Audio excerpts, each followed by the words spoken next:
The 17 News at Sunrise podcast is brought to you by Clinica Sierra Vista. Welcome back to the 17 News at Sunrise podcast, where we share your news on your schedule. Working in the spirit of the Golden Empire, this is 17 News at Sunrise. Good morning to you here at 5 a.m. Thanks for waking up with us. I'm Maddie Jansen alongside Elena Rusk. Breaking news from overnight of another mass shooting in America. This time at a Walmart in Virginia, where at least 6 people were killed and several others wounded. Here's what we know so far.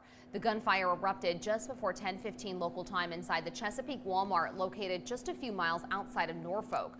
The store was open to the public at the time, as the holiday shopping season was just getting underway.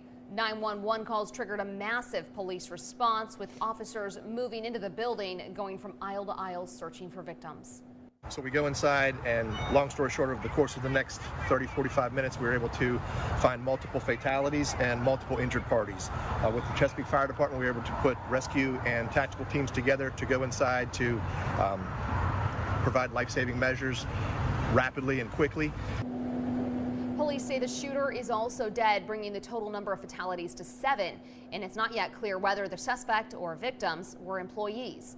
Walmart shared a statement this morning saying they are shocked at the tragic event, and they are praying for those impacted in the community and their associates.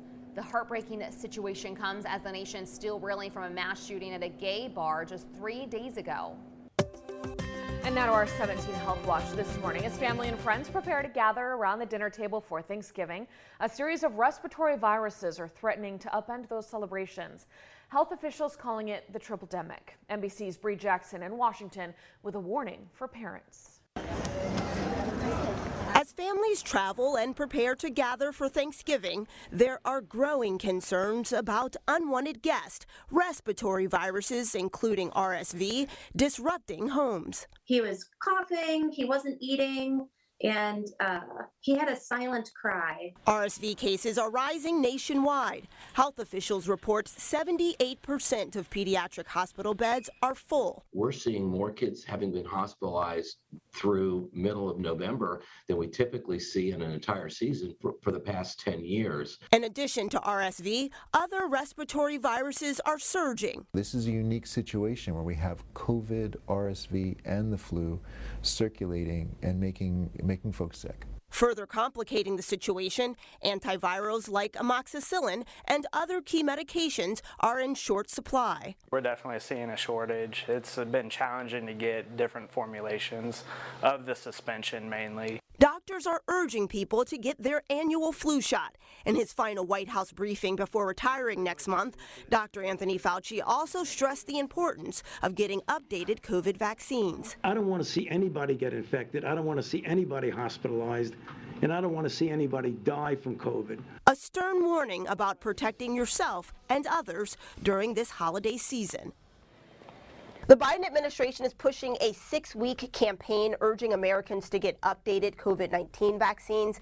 It includes pop-up clinics and additional funding for community health centers and community-based organizations to increase the pace of vaccinations. In Washington, I'm Bree Jackson for 17 News.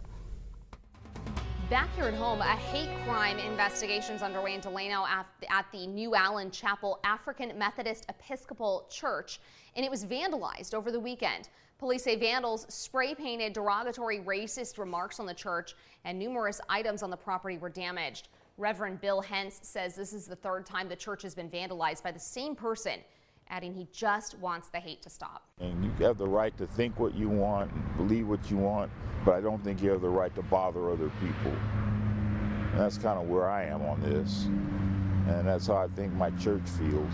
You know, we're not bothering anybody else, so don't bother us. You know, I don't hate the person that did this. You know, we're taught to love even our enemies. But we still have to find out who did it, and we still have to stop it. The Delano Police Department's asking anyone with information to come forward. Their tip line is 721-3369. All right, the California Highway Patrol kicking off their maximum enforcement period today. That means extra officers will be out in force beginning at 6 p.m. tonight through midnight Sunday. Last year, 42 people were killed in freeway crashes during the Thanksgiving weekend. And the CHP made more than 1,000 DUI arrests. Keep in mind, they're not just looking for impaired drivers, but anybody speeding, breaking the laws. And they also want to make sure you're wearing your seatbelts.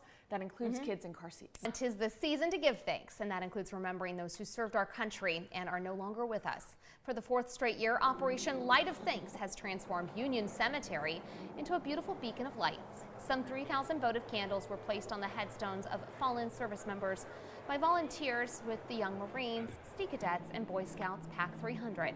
Organizers say it's the least we can do to honor those who sacrificed for our freedoms. We have World War I veterans, World War II, Korean. I mean, we've got them all. We thought, let's honor them, because they may have never gotten a proper salute or an honor. So this is our way to say thanks again during our season of thanks, which is Thanksgiving. Organizers say they're planning to make a video of the beautiful display and share it to those who can't make it to the cemetery in person. A handful of veterans and disadvantaged seniors were treated to warm Thanksgiving meals yesterday thanks to the work of a local nonprofit. Volunteers with the Valley Feeding Project assembled, then delivered more than 600 meal kits across the city. They came with all the fixings: ham, turkey, pies, stuffing, mashed potatoes, gravy, and more. Well, the seniors need it. I mean, inflation, the prices are rising, and their money doesn't go up. They're on fixed incomes, and it's really important because a lot of them are shut in, don't have family, or their family is out of town. Valley Feeding Project says it started the tradition of handing out holiday meals more than 12 years ago, and the number of those in need grows every year. All right, well, happening tomorrow, Blessing Corner Ministries once again making sure families in need have a warm meal this Thanksgiving. The church has been giving away Thanksgiving meals for nearly 30 years now. Earlier this week, the church was able to provide more than 500 families with a holiday food basket, including a turkey, ham, the fixins, and dessert. Tomorrow, the church is serving dinner to those in need from 11:30 a.m. to 2 p.m. Those who still want to volunteer, well, you need to pre-register online today. We have a link on our website, kget.com, so you can help out. Bakersfield Congressman Kevin McCarthy is taking a trip to the border, and so with that, it's been all about what they are going to see with the delegation of House Republicans trying to meet in El Paso to see what they can do. If Secretary Mayorkas does not resign, House Republicans will investigate every order, every action, and every failure. Will determine whether we can begin impeachment inquiry. All right, so McCarthy saying the Biden administration has been failing with their immigration policy, calling on the Homeland Security Secretary Alejandro Mayorkas to resign immediately. White House Press Secretary Karine Jean-Pierre fired back, calling McCarthy's border trip a political stunt. Your time now is 5:19. President Biden's extending the pause on federal student loan payments while his debt forgiveness plan makes its way through the courts. The extension was set to expire in January. Now it's extended through June. Millions have signed up for up to $20,000 in student debt relief, but a recent federal appeals court ruling put the plan on hold. The president says he's confident the debt relief plan is legal. He says it would be unfair to start collecting payments again while lawsuits remain unresolved. California's released an updated schedule for the final phase of inflation relief payments. About 18 million people qualify for a payment of up to just over $1,000.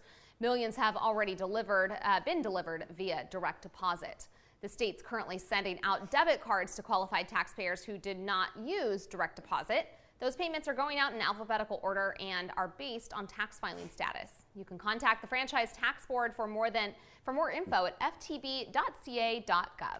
Now to our follow-up file, and turning to Kern's kennel crisis. Hundreds of dogs being killed every month at the Bakersfield Animal Care Center.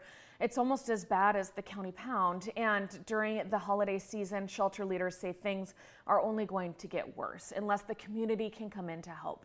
17's Marco Torres reports.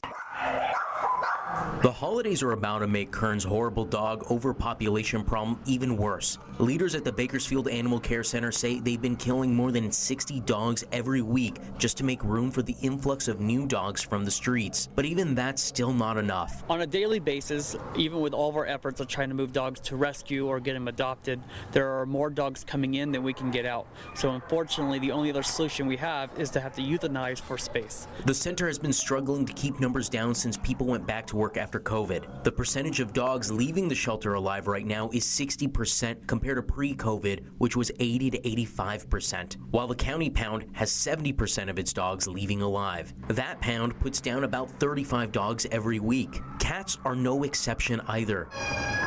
The county pound has put down 25 cats so far this month, while the city pound is limiting its intake to avoid euthanizing, but both pounds are overcrowded. The number of adoptions declines over the holidays, and then in January, people realize they don't want their Christmas puppies. So things are only expected to get worse. The Bakersfield Animal Care Center says a lot of animals have been coming in with behavioral issues because they were raised during COVID, and now they have little to no social skills with other people or animals and have severe separation anxiety.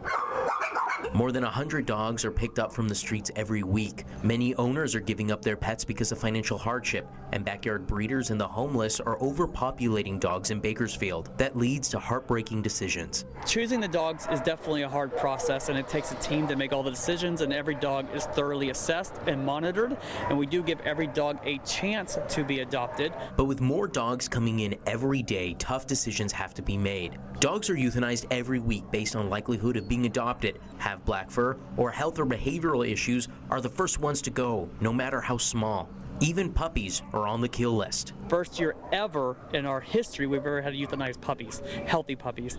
We've had puppies that have been here for 3 or 4 months, and then once they hit that toddler phase, it's almost cruel to have them here. They need enrichment, stimulation, exercise, they need to be socialized, they need to be in a home. Basically, the shelter becomes their home. That becomes their routine, and it makes it really hard for them to adjust in a home environment.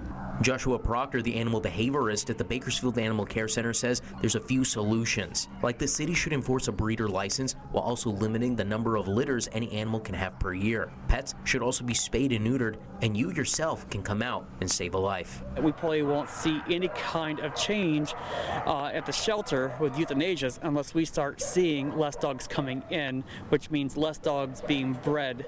Marco Torres, 17 News. And if you have room in your home and you'd like to adopt an animal from the Animal Care Center, they're open today from 10 to 4 at 201 South Mount Vernon Avenue.